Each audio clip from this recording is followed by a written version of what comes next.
En este video se desarrollarán las ideas más importantes de la tetralogía de Fallot, con un enfoque de tipo histológico. De esta manera, se trabajará en 3 artículos importantes en relación a la tetralogía de Fallot, los cuales son cambios histopatológicos en la aorta ascendente y factores de riesgo relacionados con las condiciones histopatológicas y dilatación aórtica en pacientes con tetralogía de Fallot. Papel de la fibrilina 1 en mutaciones genéticas y polimorfismo en dilatación aórtica en pacientes sometidos a reparación intracardíaca de la tetralogía de Fallot. Rol de las uniones GAP, proteínas X43 en malformaciones cardíacas en humanos con patología de Fallot. Para comprender de manera más fácil las características histológicas de la tetralogía de Fallot, haremos una breve introducción de tipo macroscópica.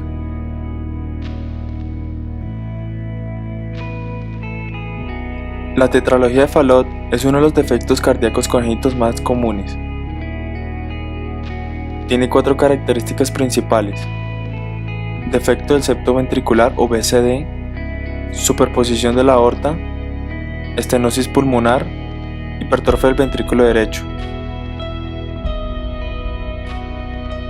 Estas son las estructuras anatómicas presentes en la tetralogía de Fallot.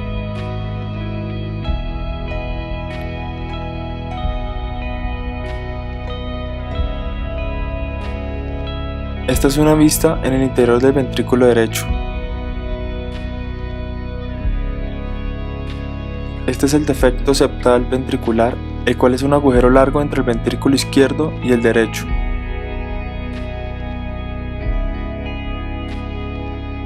Esto permite un flujo anormal sanguíneo pobre en oxígeno dentro del ventrículo izquierdo. La salida de sangre del ventrículo derecho está obstruida y va a disminuir el flujo sanguíneo a los pulmones. La válvula aórtica está ampliada y anula el defecto del septo ventricular, haciendo más fácil para la sangre pobre en oxígeno su ingreso en el sistema circulatorio. El ventrículo derecho presenta una hipertrofia debido a la obstrucción del flujo. Así es el recorrido de la sangre.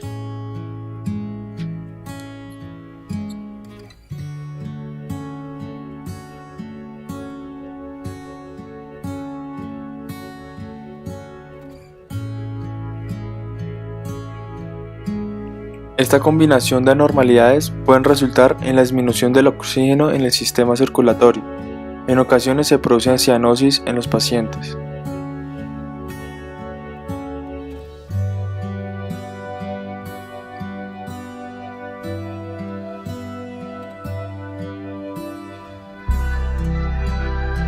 La histología normal del corazón está comprendida de la siguiente manera. El miocardio es la túnica media del corazón y está formado por músculo estriado cardíaco. Se encuentra constituido por los cardiomiocitos que están dispuestas en forma de estriaciones transversales. Entre las fibras musculares se pueden observar discos intercalares, los cuales son sitios de unión entre célula y célula. El núcleo del cardiomiocito es central y en ocasiones este puede ser binucleado. El miocardio de los ventrículos es un poco más grueso que el de las aurículas, debido a que deben efectuar mayor trabajo. Histológicamente encontramos que el miocardio en la tetralogía de Fallot tiene la existencia de hipertrofia, causando desvío hacia anterior del septum infundibular y desorganización de los cardiomiocitos, además de diversos grados de fibrosis y de edemas en el intersticio. Para el análisis se tomaron muestras de la región subendocárdica y subepicárdica, que en comparación entre estas dos no se encontró diferencia significativa en el diámetro de los cardiomiocitos, pero cambia su morfología. En la región subendocárdica se encontró mayor porcentaje de fibras de colágeno, por el cual habrá mayor tejido fibroso y comprometerá la función del ventrículo progresivamente. La presencia de tejido fibroso aumentará la rigidez, perjudicando el llenado ventricular. Estudio a través de una revisión de pacientes en las alteraciones de la fibrina, de las dilataciones en la raíz aórtica de pacientes con tetralogía de Fallot. Este estudio se hizo con tejidos seccionados de operaciones de corrección de dichas dilataciones. En la imagen se observa tejido aórtico extraído en uno de los pacientes con tetralogía de Fallot, observado al microscopio de luz.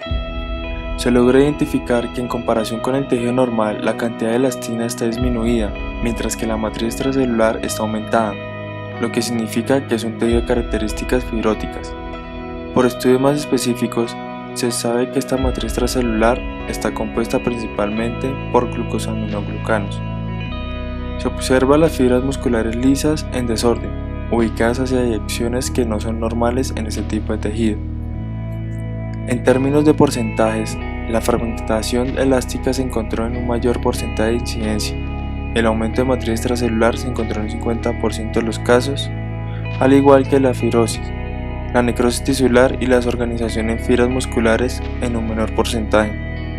En las microfotografías A y B se muestra el tejido aórtico normal y de la C a la F se observan diferentes grados de fragmentación de la fibra elástica en aortas anormales de pacientes con tetralogía de Fallot.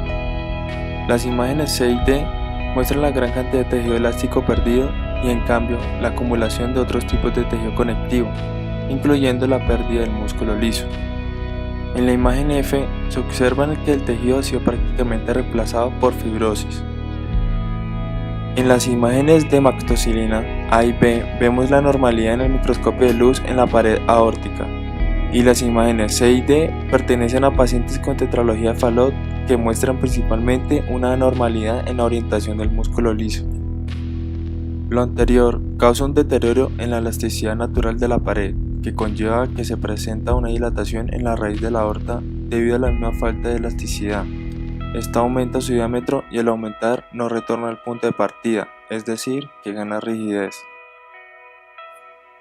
En la fisiología humana, la conexina 43 de los canales de las uniones GAP se expresan abundantemente en el miocardio de ambos ventrículos y se encuentran en los polos de los miocardiocitos, más específicos en los discos intercalares. Estos permiten la conducción del estímulo a lo largo de la fibra y así tener una contracción sincronizada de los cardiomiocitos. Además, se sabe que la expresión de la conexina 43 y otras dos conexiones cardíacas, como la conexina 40 y la conexina 45, están reguladas en el desarrollo y su posición y distribución varía en la cardiogénesis. Por otro lado, se sabe que la conexina 43 en corazones de mamíferos se relaciona con la N-caderina sobre las uniones adherentes. Además, la N-caderina con las cateninas son esenciales para el desarrollo funcional de las uniones GAP. Analizando la morfología de los cardiomiocitos de los pacientes con tetralogía de Fallot, revelaron que la longitud y el ancho de estas estaban significativamente aumentadas en la transición de la vida adulta, mayor a 12 años. Al analizar la conexina 43 en infantes, en comparación con adultos, esta no solo está en los discos intercalares, sino también en el borde lateral de las células. Conclusiones X43. Se puede concluir después de haber realizado este estudio que no se puede afirmar una relación directa entre X43 y la tetralogía de Fallot. En este estudio se trató de analizar específicamente la relación del defecto genético relacionado con el gel de la fibrilina 1, con la dilatación aórtica en la presencia de anormalidades histopatológicas de la aorta junto con otras variables. En la histología normal de la aorta encontramos que es una arteria elástica. Su túnica media es una capa que se extiende desde la membrana elástica interna hasta la membrana elástica externa. Estas son dos capas de elastina que separan esta túnica de la túnica íntima y la adventicia respectivamente. La túnica media está formada por capas de músculo liso de 40 a 100 capas, las cuales se encuentran entre láminas de elastina fenestrada, lo cual le da un gran calibre a esta túnica. El estudio mostró que las características clínicas de los pacientes con dilataciones aórticas y con aortas normales en la tetralogía de Fallot, junto con otras variables como la edad, no tienen similitud. La mitad de los pacientes con aorta dilatada mostraron alteraciones histológicas en su mayoría, y la mitad de la población anteriormente dicha mostró secuencias variantes de ADN para la fibrilina 1 en uno o más cromosomas. Este video corresponde a un catéter que inyecta líquido de contraste a un paciente que presenta dilatación aórtica. Para el estudio molecular se llevó a cabo una reacción en cadena de polimerasas. La región que codifica para el gen de la fibrilina 1, incluyendo los límites exón e intrón, se amplificó en los exones de 24 y 28 mediante cebadores. Estos productos amplificados fueron sometidos a polimorfismos de conformación de cadena sencilla en 74 pacientes sometidos a reparación cardíaca en tetralogía de Fallot y en 52 pacientes normales. Entre el primer grupo no mostró ninguna anormalidad histológica. Este grupo se utilizó como muestra de control frente a los demás. Estas muestras de control mostraron capas de laminillas elásticas dispuestas longitudinalmente de manera intercalada con células de músculo liso y las fibras de colágeno ubicadas entre una sustancia fundamental compuesta por mucopolisacáridos. Se encontró fragmentación elástica en 78.4%, aumento de la sustancia fundamental y fibrosis con igual porcentaje, una pequeña necrosis, desorden del músculo liso de igual proporción en ambas. La fibrilina actúa junto con la elastina para formar las fibras elásticas, ya que ayudan a la agregación de depósito de elastina.